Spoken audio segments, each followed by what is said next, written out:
کہاں تھے ساتھ جو میرے دو دل، وہ فدیہ کیے میں نے حق پر، جو ساتھ تمہارے تھے وہ کہاں ہے میرے دونوں لال کہاں، اور میں بستی بستی جاؤں گی اور ڈھونڈ کے ان کو لاؤں گی، بتلائیے کچھ تو ان کا نشان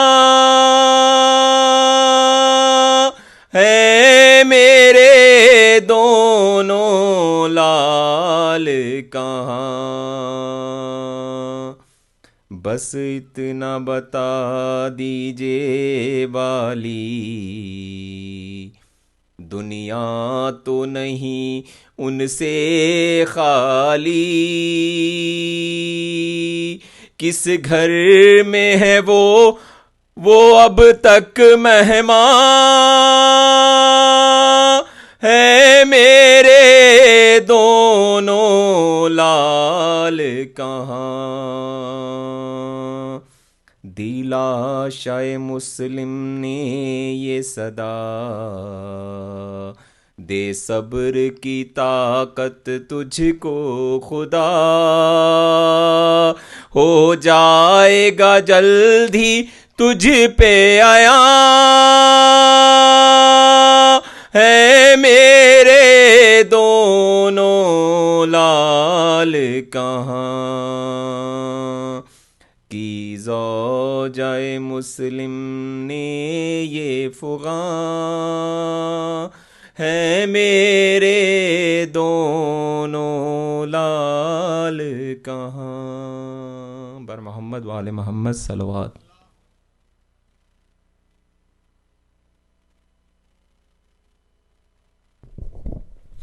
Jazakallah Imran. Now I will request Maulana Hussain uncle to come on the mic for Mirza. By Muhammad wa Ali Muhammad salawat.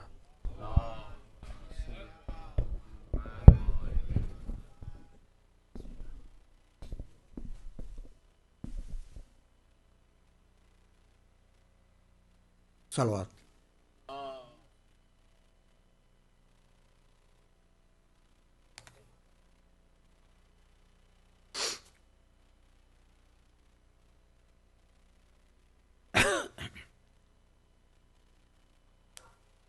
Pradesh میں مسلم کے یتیموں پہ جفا ہے، دریا پہ قتل عدو لے کے چلا ہے، چھوٹا تو بڑے بھائی کا منہ دیکھ رہا ہے، زور اس کی مدد کا نہیں، مشغول بکا ہے، بے رحم کے خوابوں میں ہیں دو نازوں کے پالے، ہر سو نگرائے کوئی آ کے بچا، ہر سو نگرائے کوئی آ کے بچا لے، چھوٹے کو بڑے بھائی ہے بڑھ بڑھ کے بچایا، ہر بار ہے مصحف کی طرح پیش میں آتا، رو دیتا ہے کچھ کہنے کا موقع نہیں پاتا، بے ساختہ ایک زبان پر یہ لاتا، سن حال غریبوں کا خدا کے لیے دم لے، اب ہم تیرے گھر میں کبھی آئیں تو قسم، اب ہم تیرے گھر میں کبھی آئیں تو قسم لے، کچھ گئے میں تیرے چین نہیں پایا ایسا، توڑا ہے فقط پانی سے فاقہ کئی دن کا، خدا نہیں کیے تیری زوجان تمنا حجرے میں نمازیں ہیں پڑھی اور کیا کیا. ہم بچے ہیں تو اپنی بزرگی پہ عمل کرے. تقصیر جو کچھ ہم سے خوبی وہ جل تقصیر جو ہم سے خوبی وہ جل کرے. یہ جرم ہے بن پوچھے جو آئے تیرے گھر حجرے میں رہنے شب کو بیدار برابر کرتے کڑتے پھٹے گے سو کھچے سیری لگی ہم پر تکلیف وہ دے چکا چھوڑ دے ستم گر. جنگل میں کہیں بیٹھ کے ہم روئیں گے ظالم منہ کر کے تیرے گھر کو نہ سوئیں گے منہ کر کے تیرے گھر کو نہ سوئیں گے ظالم. سنتا نہ تھا مظلوموں کے اس بات ستم گر دیتے تھے نہ زوجے حارث کو بڑھ کر. یہ جانتے تو ہم کبھی آتے نہ تیرے گھر میں ماں کو اب تو بچاتی نہیں مادر. چھڑوا دے کر پکڑ لے زلفوں کو ادوک ہے. اماں نہیں بابا نہیں جو کچھ سو اماں نہیں بابا نہیں جو کچھ سو ہے. بالوں کو بکھرے ہوئے مومنہ تھی سال مظلوموں کو ظالم سے چھڑاتی تھے خزار. کہتے تھے خدا کے لیے کرتا ہے وزار. گائے پاؤں پہ سرکتی تھی باندھتی تھی ہاتھ. بس بس کے زمین اب تو ہلی جاتی ہے ظالم. ظاہرہ مجھے سر ننگے نظر آتی ہے ظاہرہ مجھے سر ننگے نظر آتی ہے ظالم. ظالم نے تیغ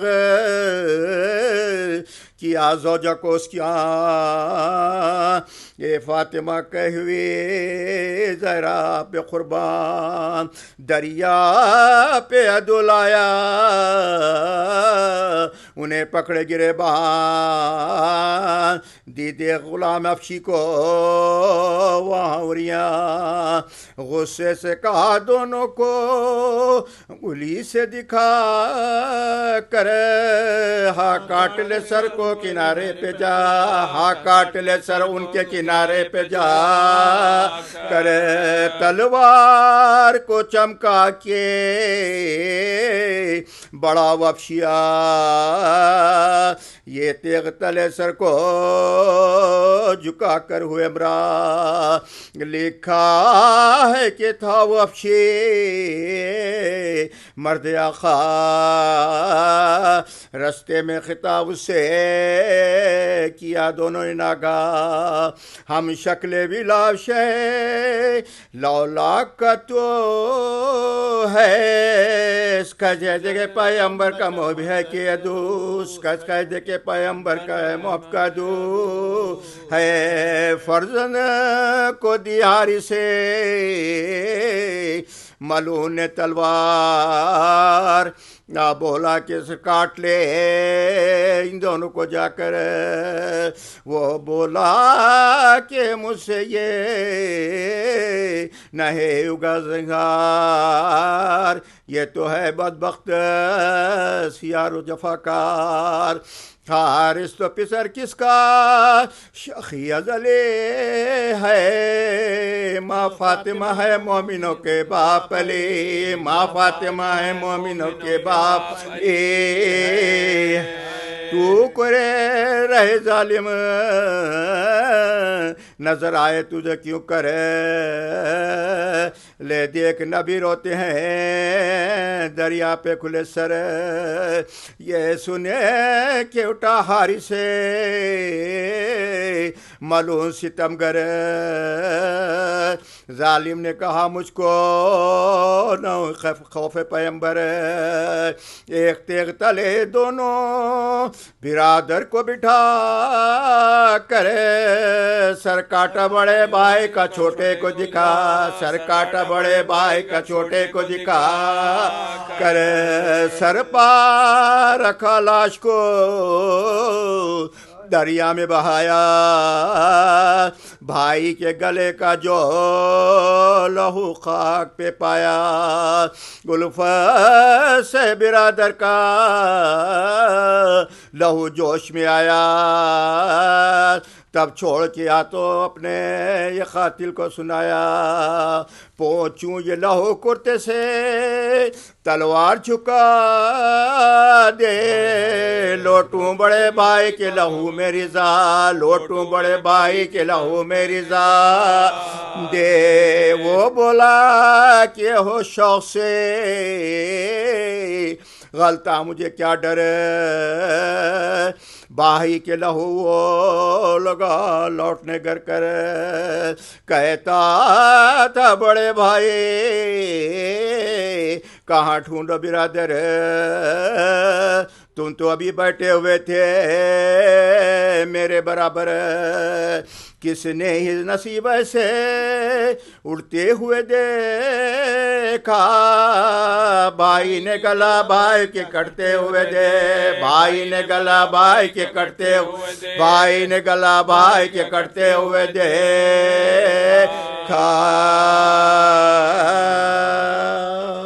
باری کا سلوات مولانا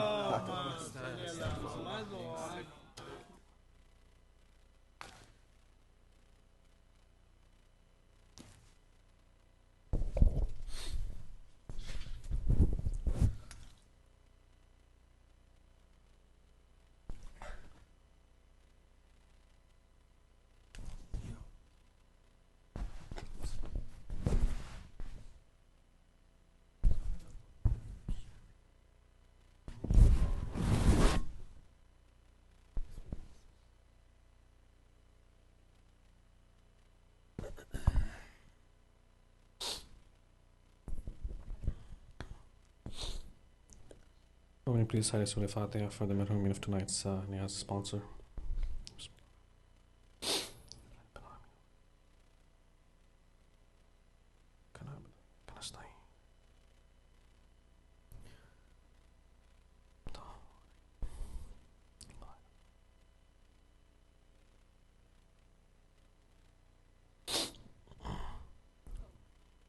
Just a reminder of the upcoming programs.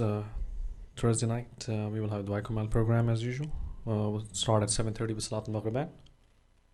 And at 7:50, we will have a short lecture on the topic of Reign of Resurrection by Maulana Mirza Abbas. And at 8:20 p.m., we will have Dua Kamal. Friday, October 9th, Jummah Salat. Please make a note of the time change. Azan will be at 1:15 p.m., followed by Khutbah in English. And at 1:50 p.m., we will have the Jummah Salat. Saturday night, October 10th, we will celebrate Eid-e-Mubaila. Program will start at 6:45 with Niyaz dinner. Then at 7:30 we'll have Salat al-Maghrib, 8 p.m. Hadith Qissa, then followed by poetry manqabat session. At 8:45 we will have a speech in English by Maulana Mirza Abbas. Without further ado, I will request Maulana Mirza Abbas to address the moment in English and Urdu. Muhammad wa ali Muhammad salawat. Allahumma salli ala Muhammad wa ali Muhammad.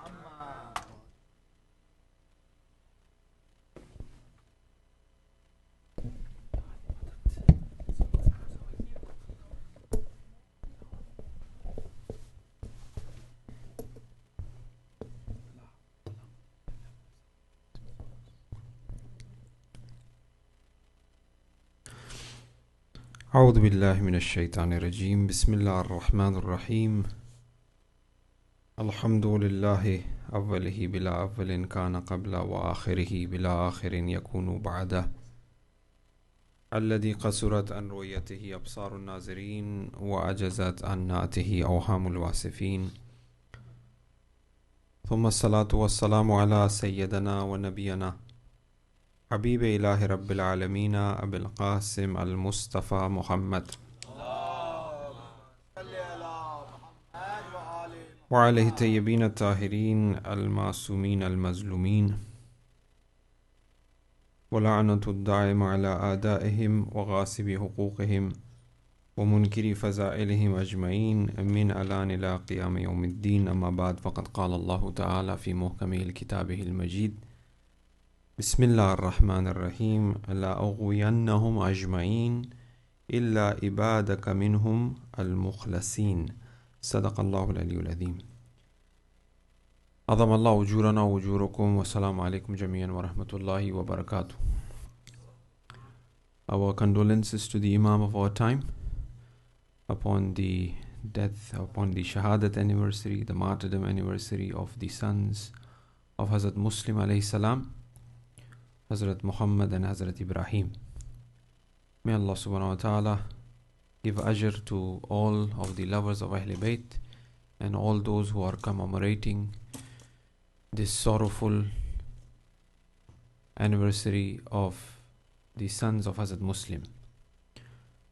And also request for du'as for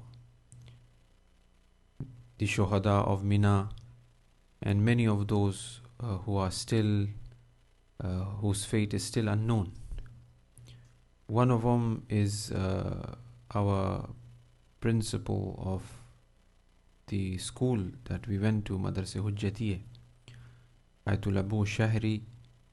He is also the Friday prayer leader for He is also missing. May Allah subhanahu wa ta'ala haste his reappearance and his news, inshallah, for the loved ones and for us all.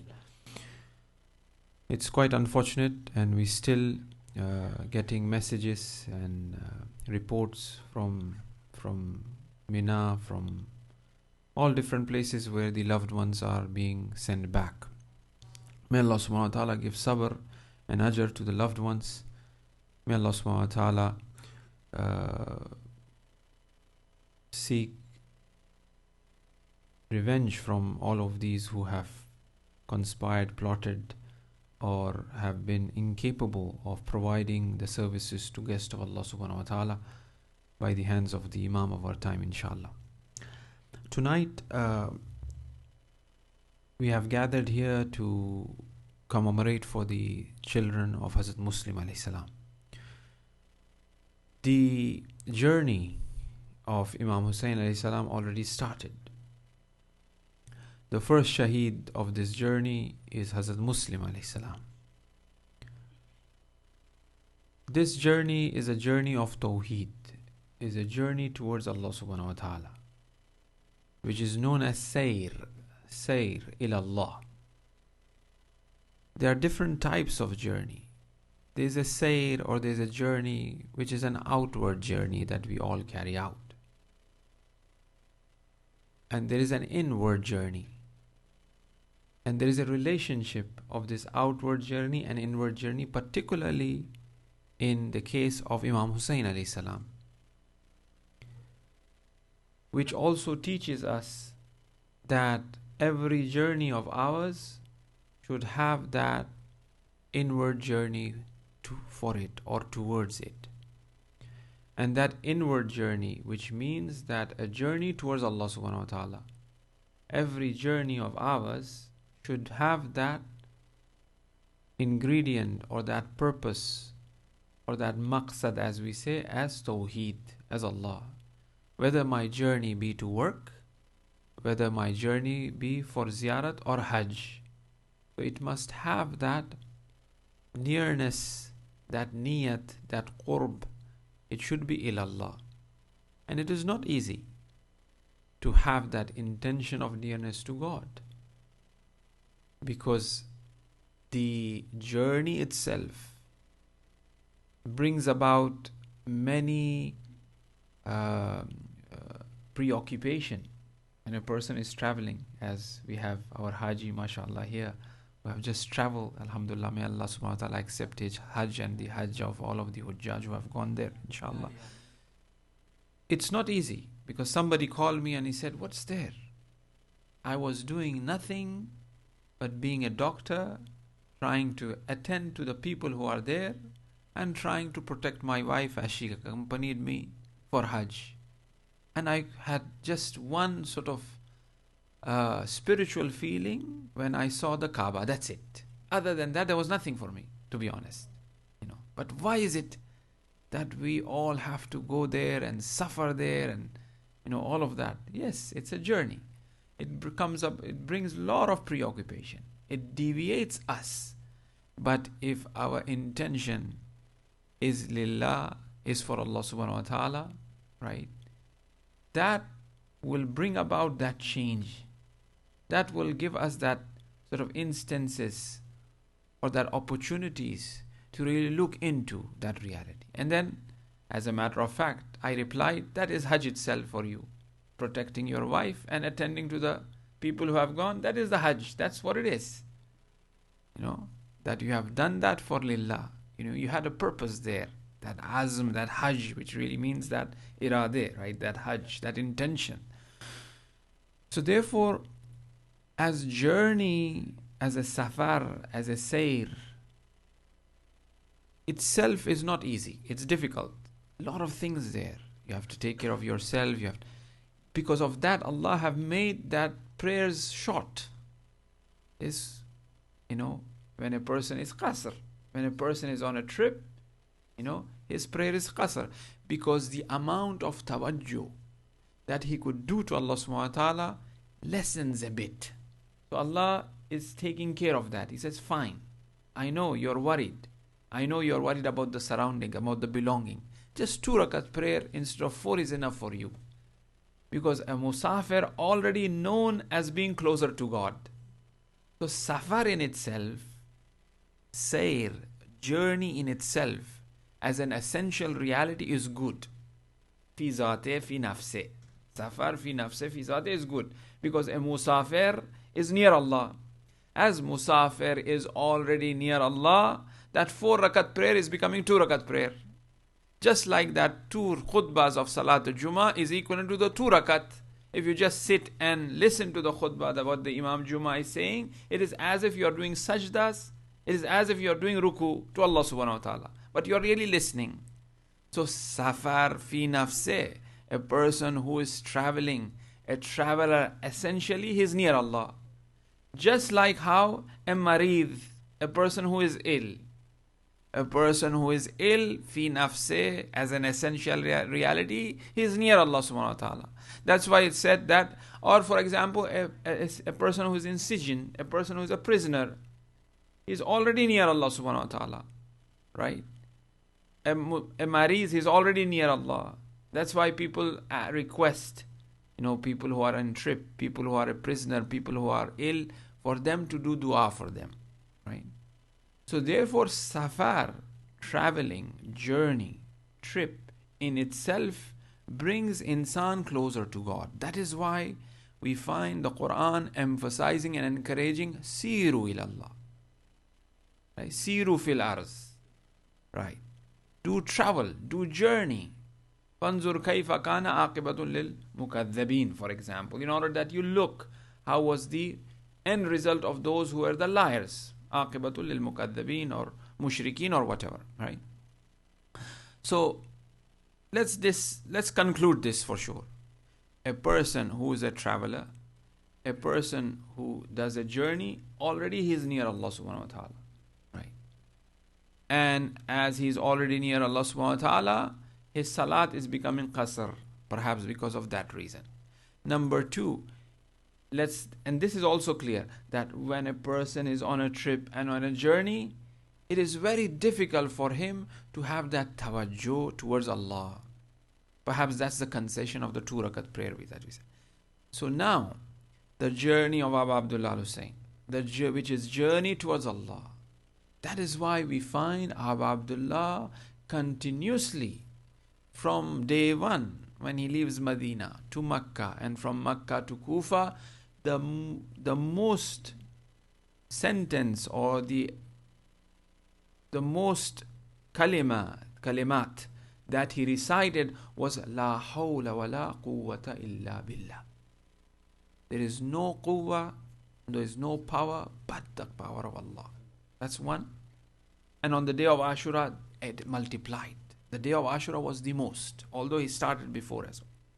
The second thing that we see him reciting over and over again is Inna lillah wa inna ilayhi raji'un.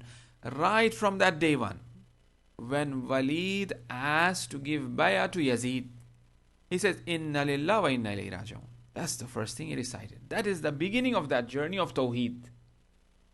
Although there is a Zahiri journey of Abu Abdullah, there is an outward trip of Imam Hussein that he has to travel on 28th of Rajab from Medina, take the family to Makkah, get worried about what's going to happen during the trip, where he going to stay. All of these, all things are there. As an insan, all of these calculations are there, and he has to make it. And he has to made all of these calculations the best, that it contains within it Inna lillah wa inna ilayhi raji'un. He has to keep that in mind all the time. And that is why the action of Imam Hussein, the sacrifice of Imam Hussein, and the sacrifices of all of the shuhada is making that impact even till today, because that journey of Imam Hussein, that journey of Hazrat Muslim and the children of Hazrat Muslim was really Inna lillah wa inna ilayhi raji'un. It was a true journey to God. As the intention, as every step of that journey was lillah, that is why it reflected and it affects till today that it was lillah. That every zikr of every shaheed, zikr and personality of every shaheed is reminding us of no one but Allah, is reminding us of no one but that ahad, but that promise that they have given to the master Abu Abdullah al-Hussein alayhi salam. Right? So therefore, sayr, a journey. Now we are already a musafir. We are a musafir of raji'un. We are on a journey towards Allah subhanahu wa ta'ala. Although we are living here, we live here, right? And there is no plans as such for a trip as such, right? For a ziyarat or whatever, right? But we are already a musafir. And that is the inward journey that we are carrying it on. And for that, Allah subhanahu wa ta'ala says in the Quran that shaitan is there to really deviate. In Surah Araf, verse number 16 and 17, shaitan clearly says that I will come la uqwidanna lahum siratakal mustaqima. That on this sirat, I will come and deviate them, and I will deviate them min bayna aydihim wa min khalfihim wa an aymanihim wa an shama'ilihim wa la tajidu aktharuhum shakirin. From the front, from the right, from the left, from the back, I will come and deviate them. However, the verse continues and it ends up by saying that لَأَغْوِيَنَّهُمْ أَجْمَعِينَ إِلَّا إِبَادَكَ minhum al-mukhlasin, except those who are the mukhlasin, those who are the purified one by Allah subhanahu wa ta'ala. Except for them, I will try to deviate them. How many came with Imam Hussein alayhi salam? The Qazi of Kufa itself, Sharih, his name was, who was given the responsibility of taking care of the children of Hazrat Muslim. He flipped. He slipped. He couldn't fulfill the responsibility of taking care of the children. And eventually the history have seen that how he conspired and how he sort of went hand in hand out of fear of losing his life and his property, and how he supported Ibn Ziyad, and later on even against conspiring a verdict against Abu Abdullah al-Hussein alayhi salam. So it was very easy for people to really change. لَأَغْوِيَنَّهُمْ أَجْمَعِينَ. This is something that shaitan have promised that he will come and deviate. from the right, from the left, from the front, and from behind. He has all mentioned all the four sort of, corners or surrounding that insan who is on a trip or who is on a journey. However, the fifth Imam have a hadith in tafsir of this. What does it really mean by right? What does it really mean by left? What does it really mean by front and back? For example, in regards to the front, the fifth Imam says this is in relation to your akhirah, what you're sending, the future. I will come and do waswas in regards to that. I will deviate in regards to that. That's what it says. Anything to do with the I and they, anything to do with the future. I will do something that you will not be able to reap, you will not be able to get the fruit of the hereafter. Shaitan have promised that. That's why you have Dua Adila, that one should recite. Dua Adila, that one is recited near a diseased person who is in the sakarat, for example. However, it is not the case that one should be afraid of Dua Adila or to recite Dua Adila, that when a person is ill, oh, if I recite this, Nauzubillah, the person might die.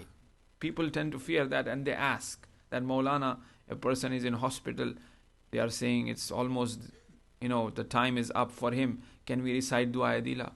Anytime, every time, now and then, we should put on Dua Adila before we sleep, in our iPad or on our phone, and listen to it while we are going to sleep. Practice. That's how we will be sleeping. Get ready. What will happen when we will be in the hospital. Our children will be putting the iPads and all that near our ears. We'll be listening to it, right? We should get into that mode. Practice that, so that we don't get bored, for instance, when they are putting left, So therefore, Dua Adila anytime. And one should be recited on and off and on, whenever one could. So even that hour shaitan would come to deviate the future. That it will say that you have done so much, in the end, Allah is not helping you for Naudhubillah. And then one khalfihim, one aymanihim, and even from behind and from the front, from the behind where it says that what you are leaving behind, shaitan will do waswas, what you are leaving behind. From the right are those in regards to your good actions that you want to do or perform. Shaitan will try to deviate and do waswas in that. Then the fifth Imam says on the left is shaitan will try to deviate from the materialistic aspect, from the madiyat, from the dunyawi aspect, from the shahwat. That is the left. So these are all the different waswas or the different positions where shaitan, which is symbolic, where shaitan will tend to deviate an insan. However, those who are on that true journey, on that safar, on that sayr, ilallah, then they have nothing to worry about. Because they are mukhlasin. They are someone who have purified themselves.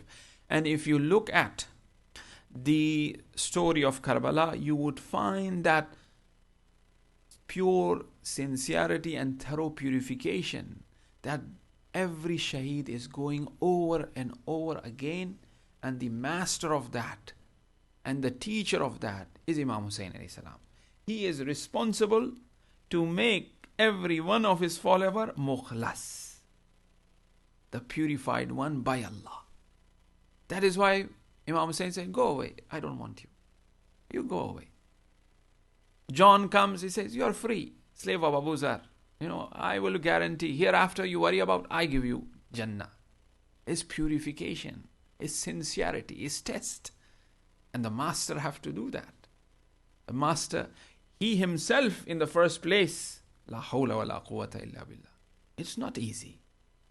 Qul ana bashrun mithlukum yuha ilay. When Payambar, when Rasul Akram, he is saying that I'm a bashar, I'm a man like you. We are talking about Imam Hussain. He is also insan. They have also a sayr. They have a journey. Their journey is different. Right? So here, there is a journey for Abu Abdullah al-Hussein, plus there is a journey that he has to really take his ashab and make them mukhlas, and also all those who will be his followers and would say that har chedarim as Muharram wa Safar, like Imam Khomeini, for example, and purify each and every one of them in every era till the Day of Judgment. Right? So that is the effect of that journey, of that khulus, and the master of his Abbas. So therefore here, that journey of Abu Abdullah al-Hussein, and also all those who followed him, Imam Hussein alayhi salam. Now here, how does this journey begin? And where does it begin? The first and foremost, as the Quran clearly points out to, that it says, Ya ayyuhalladhina amanu alaykum anfusakum.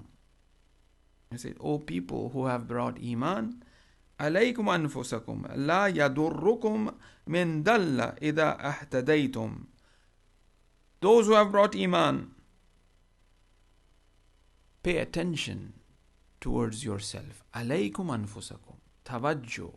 Pay attention to your own nafs. That's where the journey begins. The journey begins by knowing oneself, that one, who one is. And then if one really knows oneself, which you have heard this hadith over and over again, however, one could really connect that hadith to here as well. That is, which is, man arafa nafsa faqad arafa rabba. Whosoever knows his soul knows his Lord. This could be connected here as well. However, here, Ya ayyuhalladhina amanu alaykum anfusakum la yadurrukum man dalla idha ahtadaykum. And once you are guided, and those who've been misguided, they will not be able to deviate you. No matter what they say. Maysame Tammar, raised on that dar, on that sort of, killed. But as alaykum anfusakum, he knows no matter what, he will never be misguided, no matter what they do with it. That is the resolve. That's where one have to really reach.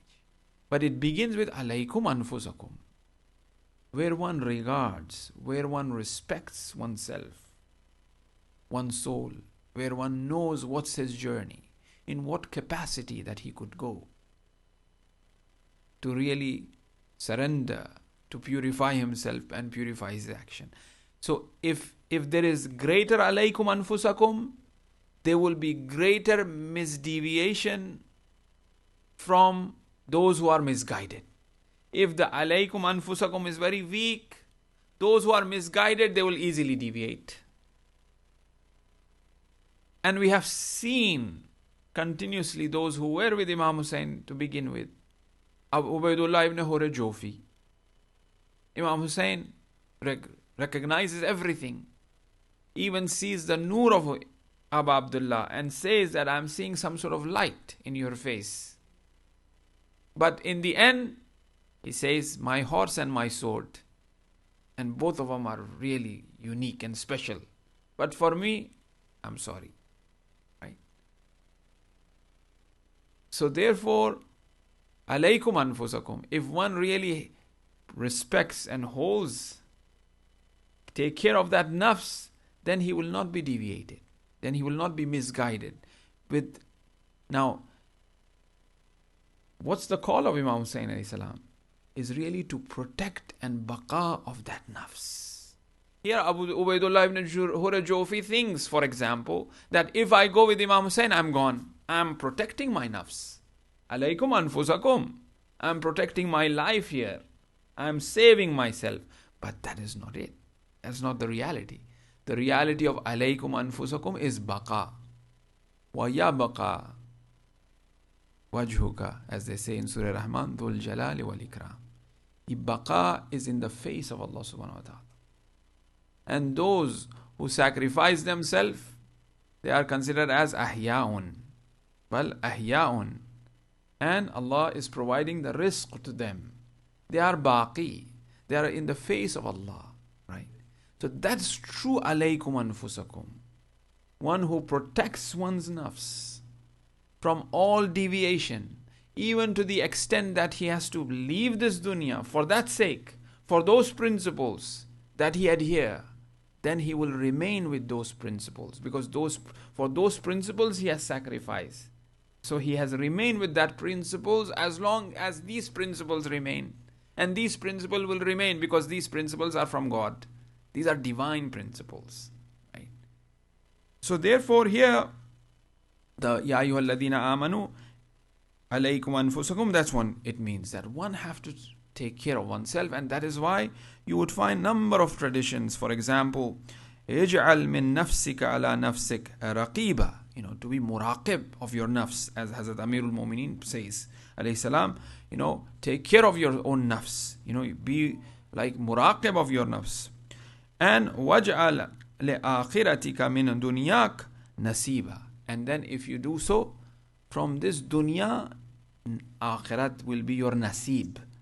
If you take care of your nafs, if you are muraqib of your nafs, then for that person will be akhirat, will be nasib for him. Man hasaba nafsahu waqafa ala uyubihi. A person who does muhasib of the nafs, what will happen? Waqafa muwaffaq. He will be successful ala uyubihi, upon the faults that person have. And this is what happens. From a worldly point of view, from a dunyavi point of view, this is the case, right? I do things and I didn't do it right. So I say, where did I went wrong? I do muhasibah. I calculate. Where did I went wrong? What happened? Then I come to the understanding of it. Oh, this is where I made a mistake. This.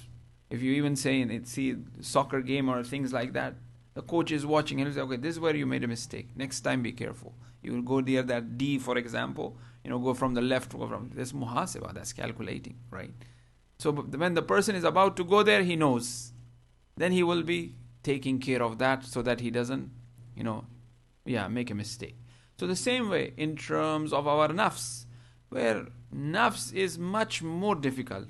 When physically it is difficult, I was going to mention this Sunday school to our children.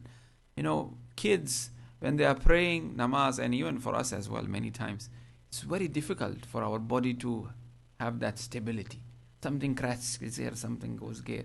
Especially for kids is more. When they are in ruku, they are like that, they are like that. When they go in sajda, they look through their feet, what's happening, what their friends are doing, because it's very difficult. So I told them that, if you have self-control of your physical body parts, that's how it begins. That's what practice is. And you got to do it now. As you are still, namaz is not wajib on you as such, but try to control yourself. Something is scratching you, something is telling you to do something, to move around. Control yourself. Once a person has that physical control, then the turn comes for the mental exercise. Then now we are still stuck in this physicality of it. Then gradually it goes to that, thoughts, those mental thoughts that a person have. So first it begins with that physical sort of resolve and control. And then after that is those mental thoughts that continuously a person is always thinking. It's really strange. It's like a bird, from one branch to the other to the third, right? It just goes on and on and on, right? So we have to control those thoughts as well. When those thoughts are controlled and it remains nothing, just like how you see in the monitor, a heartbeat. When it is nothing there, that's inna lillahi wa inna ilayhi raji'un, right? Then the real, message, the wahi and the reality is reflected in those thoughts from Allah subhanahu wa ta'ala. Then that is something else. Then that nafs becomes something else. That nafs doesn't remain the nafs of that insan. That nafs becomes the nafs of Allah subhanahu wa ta'ala. That's why it's known as, when Amirul Mu'mineen is sleeping in that bed, that's nafsullah. Because everything, there's no thought of nothing. They will come, they will kill me, they will do this, they will nothing. It's relaxed, nothing. That's the nafs of Allah. It's calm. Then that becomes the nafs of Allah subhanahu wa ta'ala. That's what it is. So the same, it begins with that simple, our salat, with that physical control. And then that nafsani. And it's very difficult to have a control of that nafs, to have that muhasibah of the nafs. It's not easy.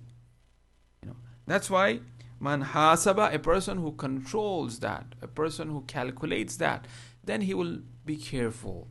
Then he will not make those mistakes. If he comes from the right, if he comes from the left, if he comes from the front or back, he will be in control. He knows what to do. That's why it's known as the Jihad Akbar. It's one of the greatest jihad. So therefore, an individual who have that resolve and who have come to the understanding of his nafs, then he is the one who is successful. And his actions will remain a success and will be a chiragh, will be guidance for others to come.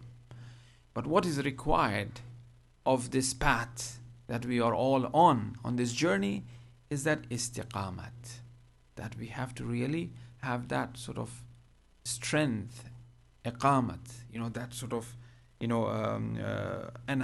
the more we have that istiqamat, the more we will be successful in that. And that's what we see in regards to every shaheed who have given their life for their deen, particularly the shuhada of Karbala.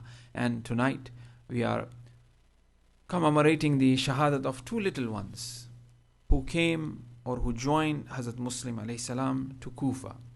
As you may recall, on the night of the shahadat of Hazrat Muslim, we have clearly mentioned that how many supporters he had. 4,000 were only the troops of Hazrat Hani. They were in support. There was just 4,000 were from there. But apart from that, you have thousands of them who were with Hazrat Muslim alayhi salam. 4,000 is they came to, or they remained with him after Hazrat Hani was taken as captives or was taken by Ibn Ziyad to his castle.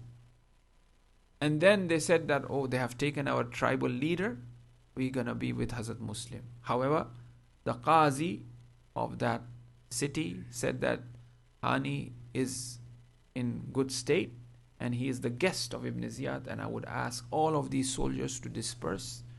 And they all dispersed, to the extent that when Hazrat Muslim finished his Isha prayer, there were 10 left. When he stepped into that, 300 left. After Maghrib prayer, 300 left. When he finished his Isha prayer, few walked with him, and by the time he enters the Kucha, the lane of the Masjid al-Kufa, only Hazrat Muslim was left. The children of Hazrat Muslim were with Qadi Shari al-Qazi, his name was. He was a Qazi, and they were the amanat, they were the responsibility of this person. Ibn Ziyad announced that whosoever have given refuge to the children of Muslim, he will be slain. His property will be snatched and he will be in trouble. And as we all know, Ibn Ziyad was a very shrewd and very cruel person. And he had basically no mercy. And this really brought that fear into the heart of Shari. The purpose that he wanted to arrest the children of Hazrat Muslim was perhaps out of fear, of revenge. Perhaps if we leave them, the time will come that they will avenge the blood of their father. And this has been the case, and many of the historical incidents have pointed out to that. That was the culture, right? And they uphold that concept of avenging, and it was lawful as well from the Sharia point of view as well. So Ibn Ziyad said he doesn't want to leave anything that will be dangerous for him in the future, whether that be a small child as well. Why was it that the Yazidis had no mercy on children? What was the reason? Why was it? And even today, if you look at it, why was it Pharaoh had no mercy on any of those, newborn even as well, right? When it comes to, I think it was during the time of Mutawakkil, your history have recorded that they would wall them. They will put small children in the walls and they will put bricks over. They will kill them like that. In one of the incident, one of the person who was the banna, was the, construction worker, he saw this young Sayyid who was about to be, put inside the wall, and they were constructing the wall. He had some mercy. He left a bit of, passage for the air, and he said, I will come at night and rescue. And he rescued anyways. So why was it that they would even kill the children? Because they don't want that in the future they will become sort of enemies or take revenge. So here Ibn Ziyad announced that whoever have given refuge to them. So here Sharia asked his son Asad by giving his ring that there is a caravan that is returning back. Take the children to them and show them my ring, and eventually they will allow these children to be accompanied that caravan, and they will return back to where they came from. As the atmosphere was very dreadful, and by the time Asad reached that place, the caravan had left. And Asad, obviously the son of Shari, he did not want to bear any responsibility as such. Now, if he was arrested by these two children, his life will be in danger.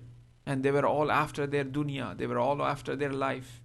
Now he said, it's better that these children, they somehow join that caravan by running. However, it was in the fate, it was in their destiny that they be from the Shuhada of Karbala. They be those sacrifices. It was the premise for more sacrifices of the little ones to come in the plain of Karbala. And here they couldn't really join that caravan, and gradually it became dark. As it became dark, and the men of Ibn Ziyad were looking for these two little ones, they hid themselves. They climbed up a date palm, a tree, of dates, and they hid themselves. And it's been mentioned that a lady who came to fetch water from the well, and apparently this tree was near that well, while she was fetching the water, the reflection of these two little ones was seen in that water, and she was shocked. And then eventually she took them home. It's been reported, Ayatollah Ishtihardi mentions in this book of Lamentation, this historical reality or from the riwayat, that the soldier of this lady, she was the husband of this lady was a soldier, was one of the soldiers of Ibn Ziyad. As he returns back, and very furious, very annoyed, very upset, and she speaks to his wife in a very bad way and says that I lost my horse looking for these two young lads, looking for these two young ones that Ibn Ziyad have said that he will give a great reward if we catch them. Then this lady got afraid that as she has already given refuge, somehow if my husband comes to know that these two little ones in my house, what will happen of them? As the night becomes darker and darker, and then finally the little ones all alone, missing their parents, missing their loved ones. It's not easy. They have lost their father. They don't know what's the future of them. And they had a dream. In that dream, they saw their father. Hazrat Muslim was sitting with Rasulullah. And the Prophet said, "Oh Muslim, how come you left your children alone?" And then Hazrat Muslim replied, "They will be joining us soon, Ya Rasulullah." With this dream, Hazrat Muhammad, the older son, apparently he woke up and he mentioned this dream to Ibrahim. And Ibrahim said, "I had the same dream, oh my brother." They hugged each other. They started crying. The little children, their cries was overheard by this cruel soldier. And then he enters the room.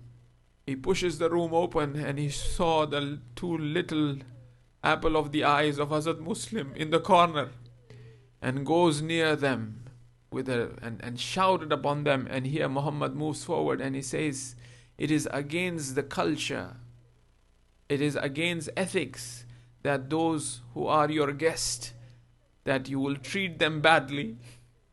But for this soldier was nothing in his head other than the prize that he really wanted.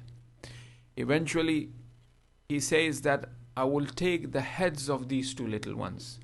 rather than I will arrest them, or I will catch them, or I will take them, because if I do so, perhaps they might be freed again.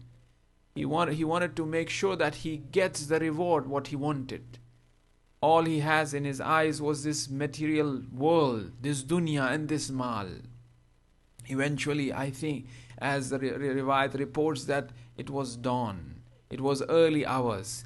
He took Hazrat Muhammad and Hazrat Ibrahim near the Euphrates, and here the wife of this cruel soldier also joined, and the son of this cruel soldier also joined, and she was pleading that spare the life of these two little ones, to the extent that the son was also pleading the father.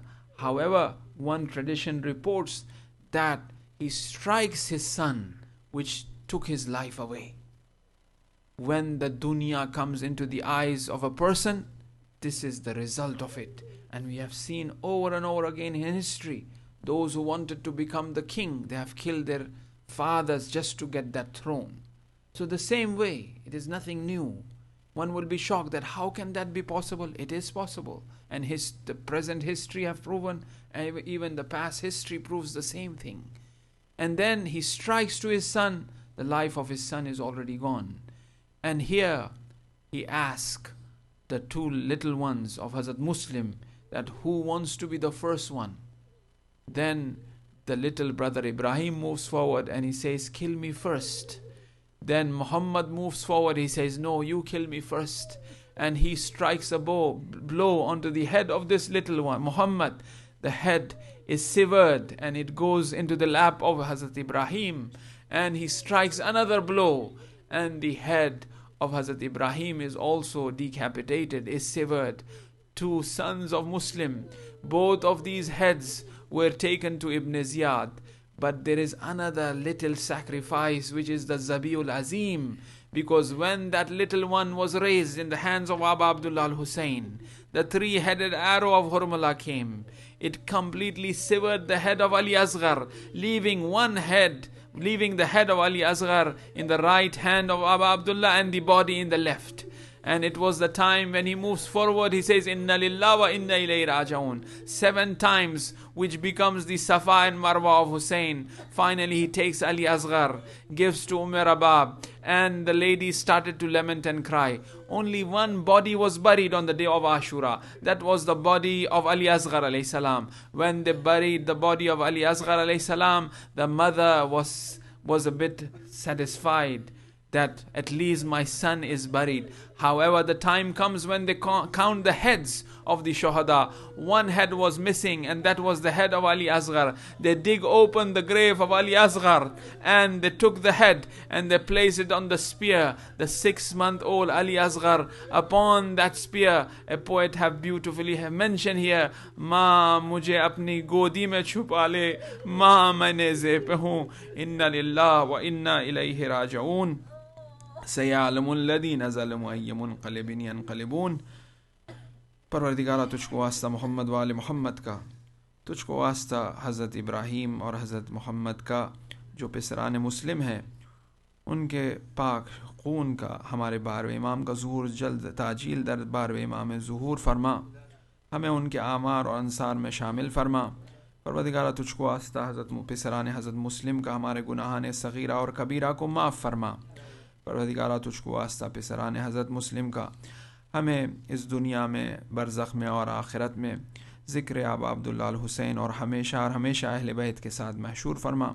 परवरदिगारा तुझको वास्ता पिसरान हज़रत मुस्लिम का हमें तौफ़ीक़ अता फरमा के कम से कम ज़िंदगी में हम एक बार ज़ियारत हज़रत मुस्लिम, ज़ियारत पिसरान हज़रत मुस्लिम और आबा अब्दुल्ला अल हुसैन की ज़ियारत की तौफ़ीक़ अता फरमा।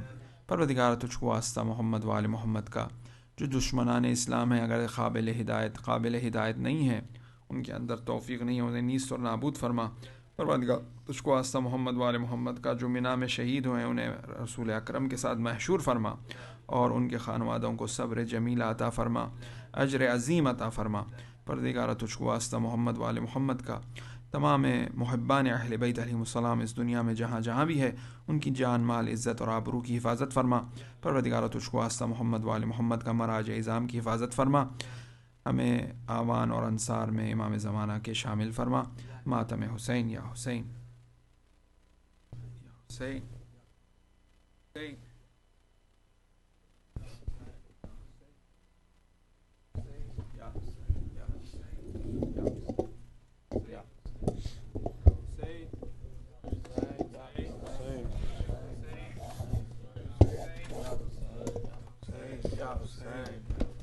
Ya Hussein, Ya Hussein, Ya Hussein, Ya Hussein, Ya Hussein, Ya Hussein, Ya Hussein, Ya Hussein, Ya Hussein, Ya Hussein.